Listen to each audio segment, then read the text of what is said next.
तर भाजपमध्ये प्रवेश केलेल्या मालेगावच्या अद्वै हिरे यांनी कमळ हाती घेतल्यानंतर शिवसेनेला टोला लगावला, तर प्रताप सरनाईकांनी त्यांना प्रत्युत्तर दिलेलं आहे। आज इतक्या मोठ्या प्रमाणात माझ्या पक्ष प्रवेशाला विरोध होईल असं मला वाटलं नव्हतं, पण महाराष्ट्राच्या कॅबिनेटवर बहिष्कार घालेपर्यंत विरोधी पक्ष गेला ही खूप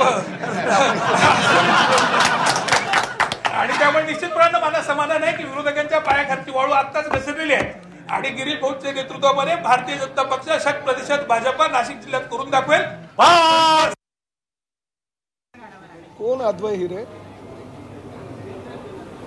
त्यामुळे असं राज्यामध्ये सगळीकडे कोणी ना कोणी असे बरेच हिरे पाचू वगैरे आहेत, त्यांना पक्षामध्ये घेणं आणि पक्षात ह्या पक्षातून त्या पक्षात उडी मारणं ह्यासाठी काही हा आजचा म्हणजे जो विषय आहे तो ठरलेला आहे। परंतु सकारात्मक तोडगा माननीय उपमुख्यमंत्री एकनाथ शिंदे साहेब आणि माननीय मुख्यमंत्री देवेंद्रजी फडणवीस यांनी काढले।